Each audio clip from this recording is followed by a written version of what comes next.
Being in tear gas is meant to be a disorienting and traumatizing experience. It stings your eyes, they fill up with tears you can't see. It causes your nose and throat mucous membranes to overproduce mucus, so you start choking and you can't breathe well enough to run away or get out of the cloud. There were many times where I lost a friend in the cloud and had to hope that they had made it out, that they hadn't gotten grabbed by an officer, or that they hadn't just fallen down and were still breathing it in. I did get hit directly in the temple with a 40mm tear gas canister that was fired from some sort of rifle. Yeah, the police gave me brain damage like a year ago. And all I was doing was just making sure no one was having an asthma attack, just making sure people were okay. When I got shot in the leg and it got infected, they cut all the way down to the bone. I got my own special trauma nurse that I had to check in with every week to make sure that the wound was healing correctly. I got that for picking somebody up out of tear gas who physically couldn't walk because their legs had been injured too much.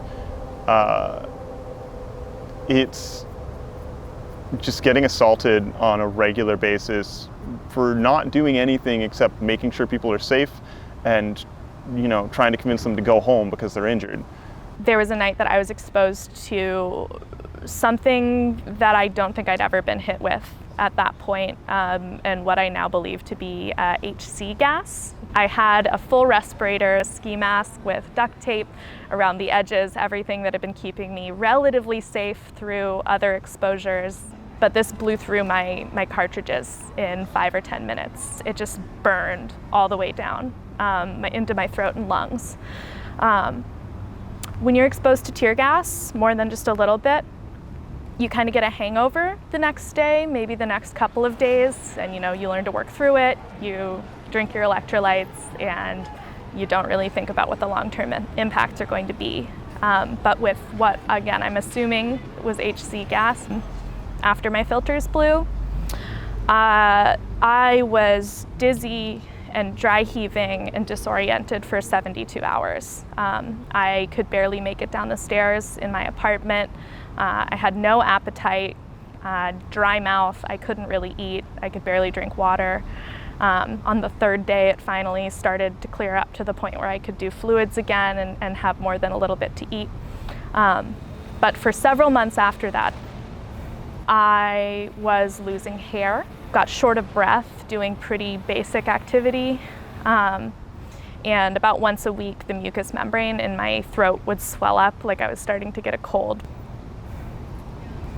So last year on June 5th, we actually filed a lawsuit against the city of Portland for their use of tear gas during a respiratory pandemic. Judge Marco Hernandez actually granted the restraining order, the TRO, and Portland police continued to violate it night after night, months after months. Still kettling folks, still dousing them with riot control agents, different chemicals. A lot of people that weren't even at the protests were affected by the tear gas that was leaking into their homes, patio doors, a lot of asthmatic flare-ups. Some people had miscarriages.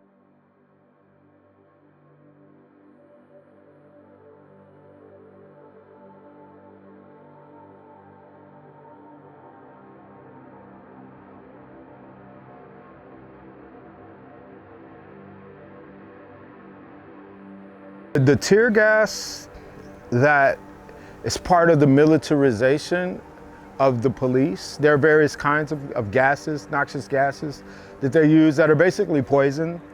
When you're spraying those things at human beings to harm and injure them as a means of social control, when you do that night after night, that has an environmental impact because not only does it harm our bodies, the residual chemicals stay in the air, they soak into the soil, they coat the plants, they get into the groundwater, and so on and so forth. And so a study just came out that showed that those chemicals have impacted women's reproductive organs, their menstrual cycles.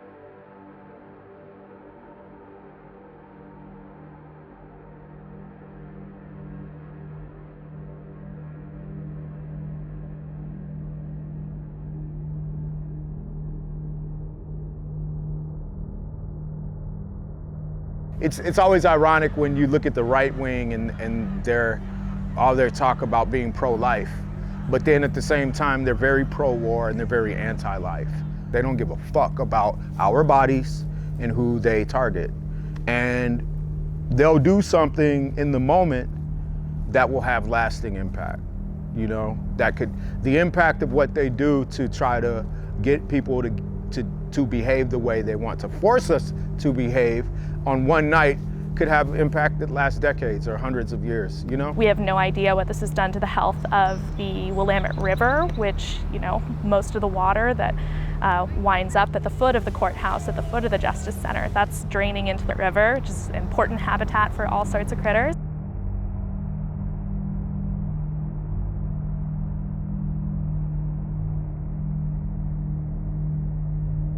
So I was standing in front of the courthouse, and then the wind started blowing, and I was all of a sudden breathing the gas. And there were no police in sight, but I was definitely coughing and choking on the gas, and I realized it had come from the trees outside of the courthouse, that they were thickly coated with tear gas. So I was thinking about the impact of all of that gas night after night on both the foliage, the trees, the grass, and also on the people.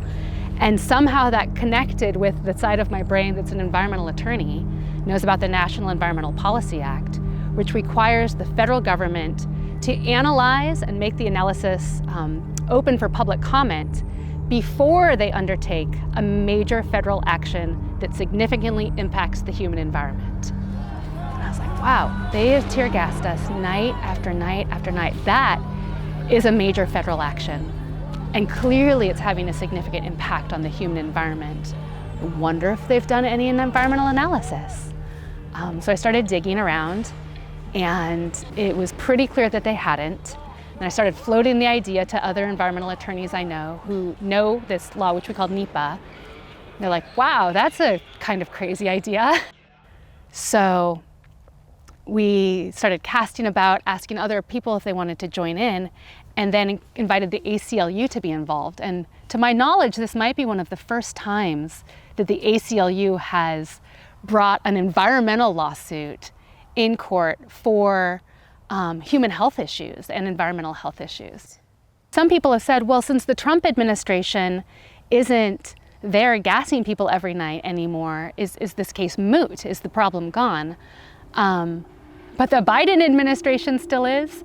You know, down at the ICE offices, the Department of Homeland Security under the Biden administration have liberally been spraying people with tear gas right next to the Willamette River. So I wish I could say it was moot. I wish I could say the new administration was not gassing its people indiscriminately, but that is not true.